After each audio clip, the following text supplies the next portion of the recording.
次は昨日に続いて不思議な水の特集。今日もびっくりします。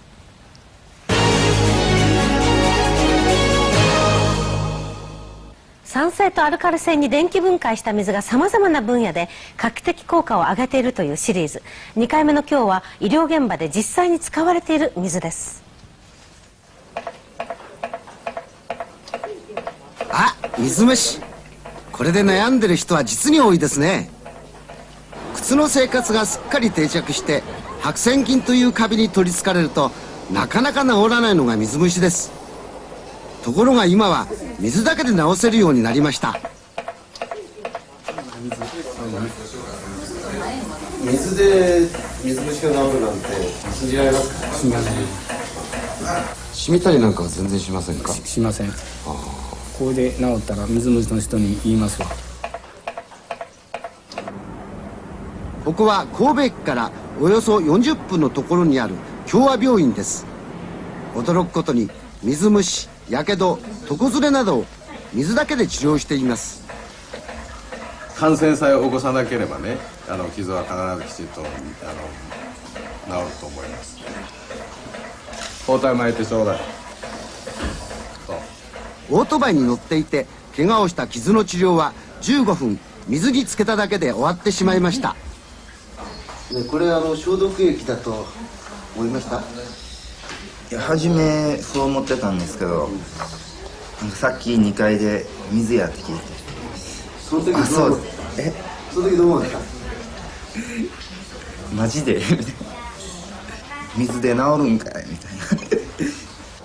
心配いりません。この水はとても優れた殺菌効果を持っているんです。水道水を電気分解することによりまして陰極側にアルカリ、陽極側に酸性水を作ることができます。そして酸性水は pH2.6 以下ぐらいで私のところでは使用しております。この強い酸性の水がカビや殺菌をやっつけるのです。と言っても信じる人は少ないでしょうね。そこで世界で初めて開発されたレーザーのカラー顕微鏡で死ぬシーンをご覧いただきましょ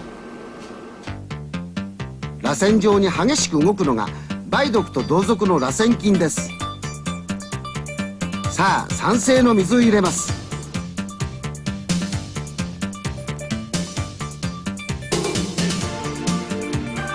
水に触れた途端動かなくなってしまいました。水虫の白癬菌や螺旋菌は pH3 から4ぐらいのところまでしか生きられません。そこに pH2.6 の強力な酸性の水が来ますとひとたまりもないのです。さらに酸化還元電位、溶存塩素、溶存酸素も殺す手助けをするのです。じゃあかけてくれる？私こうしてやってくわ。こうしてね。これは消毒剤は一切使わずに電解酸性水だけでやっております。水であれですか？そうです。患者さんにお許しを願いつつ撮影させてもらった床ずれ、骨まで達するほどのものでした。こんなひどい床ずれも薬品より水の方がずっと治りが早いというのです。組織の肉の盛り上がりに関しては電解酸性水を使った方が早いように思います。不思議な働きなんですね。結果をどうしても知りたくなり紹介された明石病院を訪ねてみました。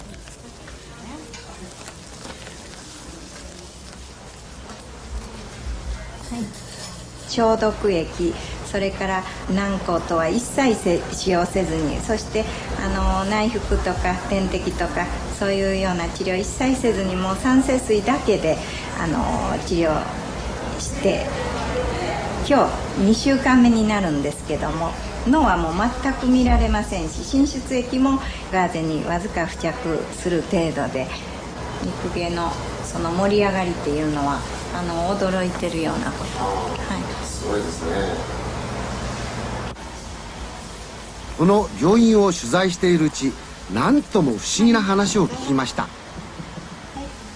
水の電気分解でできるアルカリの方の水を患者さんに飲んでもらうと、臭いはずの大便が無臭になってしまうというのです。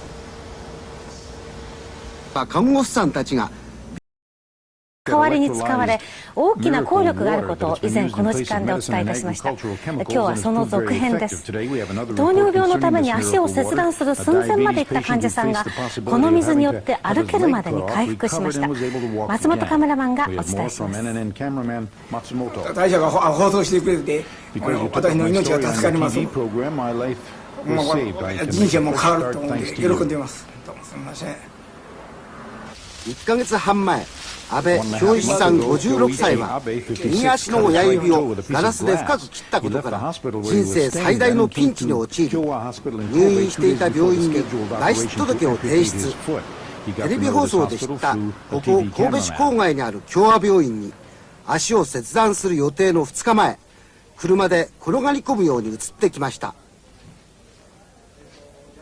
糖尿病でもう足がもう悪いからもう切らないから聞いたらここから切る、こう落とすんです。こうほんでこっちの足もこれ指をこっちの足もこれ親指をこれを落とす。親指を落とすって言われたんですか？これで上半身になりますから、もうそういうことができんから不安になっとったんです。この親指が切れたらこの歩けないんですわ。この親指がものすごい歩くのには必要だから。この病院に来て安倍さんすでに20日経ちました。腫れも引いて日1日と良くなっているそうですが、入院当時はとてもひどかったそうです。組織が非常に汚い色をして赤いという感じで全然なくてね、ほとんど海でもう包帯を除いたら悪臭がもっと上がってくるようなね、とにかく化膿菌によるね悪臭ですけどね。裏返して足ここ全部ね、ここから膀胱がここ3つこうねできとったんです全部ね。まだちょっとあると思いますけど、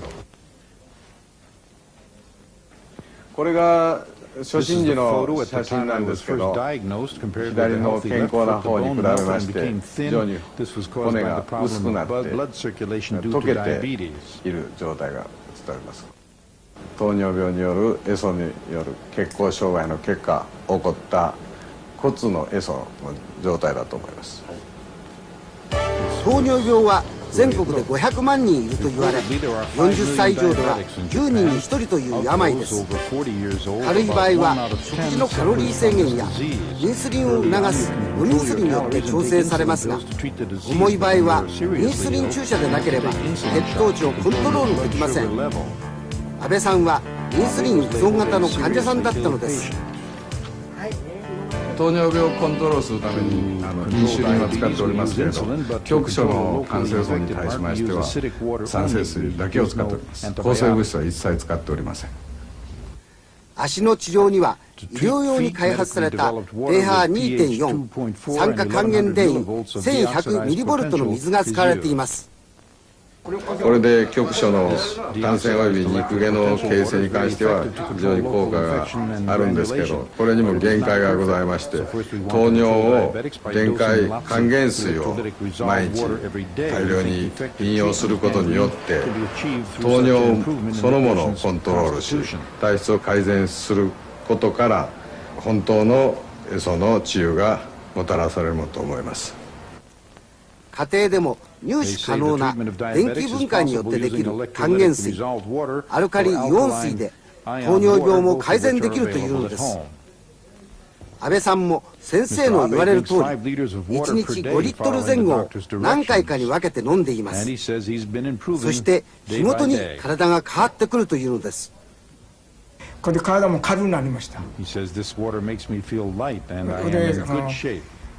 体がものすごい調子がよろしいです。一体還元水とはどんな水なのか測ってもらいました。水道の水は pH7 で還元電位はプラス 303mV でした。純粋に活性ソーダを溶かして作ったアルカリの水は pH8 で還元電位はプラス 200mV でした。安倍さんが飲んでいる電気分解の水は pH8 で還元電位はなんとマイナスの 238mV だったのです。この電位の大きく違う水が安倍さんに良い結果をもたらしているんでしょうか。とうとう安倍さんが待ち望んでいたビッグニュースが川村院長から伝えられたのです。これでしたら先生、あれですか、足は切らなくて済んじゃうんですか。これで多分ね、大丈夫と思います。よかったですね、足切らなくてね。もうやれですよ。もうこれがこれ病院に出たら働けるから、それがもう一番の楽しみです。もうあと2日したらもう足も落とされてやね。もう地獄やね、僕にしたら。それがこんなにもうまあ働けるんだ、退院したら働けるってこんな幸せなことありません。嘘みたいな話です。糖尿病がなぜ起こるかということでございますけれども、それはですね、機能水シンポジウムで驚くような治療法が公にされました。胃カメラを通して殺菌力の強い強酸性の水を胃や十二指腸に送り込んで洗浄すると潰瘍が小さくなるというのです。5月19日24日目の内視鏡にて活動1期の潰瘍を認めました。7日目の像です。ずっとこう再生上皮でかぶってきてこの潰瘍全体が小さくなっております。この報告に非常に興味を覚え、鹿児島空港から車で2時間のところにある浜畑医院を訪ねることにしました。今ね、食堂に入ったからね、お腹でゆっくり消すね。十二指腸ですからね、十二指腸今見てますね。薬で潰瘍が治っていくモデルを見てみますと、このような悪い状態からおよそ2週間刻みで改善の方向へ向かい、この S1 で治癒の領域に入るんだそうです。修復の間の潰瘍のところをね、今見てますからね。だいぶ良くなってますからね。1ヶ月前はこのように悪かったものが、今は色艶も良く潰瘍も小さくなっています。強酸性水が潰瘍にどうして有効かっていうことですけれども、その一つには潰瘍がヘリコバクターピロリっていう菌によって起こっているんではないかという説があります。先生は薬の効き目が届かない領域の菌をやっつける方法として、この装置の pH2.5 酸化還元電位 1100mV の水を使っています。今注射器で注入されたのが殺菌力の強い強酸性の水で、何回か患部や周辺を洗浄し、その度ごとに吸い出しています。そして最後に弱いアルカリ電解水で洗浄しています。果たしてヘリコバクターは死ぬんでしょうか。強酸性水で処理した菌を電子顕微鏡で見ますと、このようにシワシワになり死んでいる様子が見て取れます。従来の潰瘍治療に加えて強酸性水で洗浄するっていう方法を取りましたけれども、従来よりも早く治った印象があります。その結果を見せてもらいました。81歳の女性の方ですけれども、腹痛を訴えて来院されまして検査をいたしました。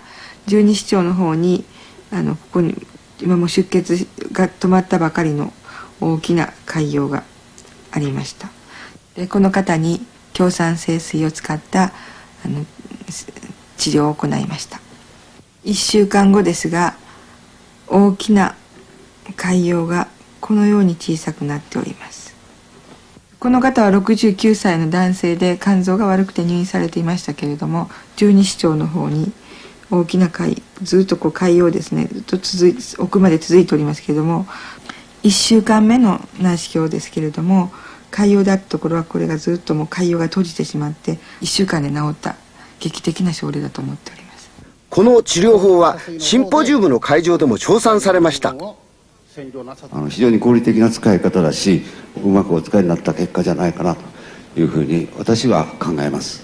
この病院では家庭用のアルカリ電解水も利用されています。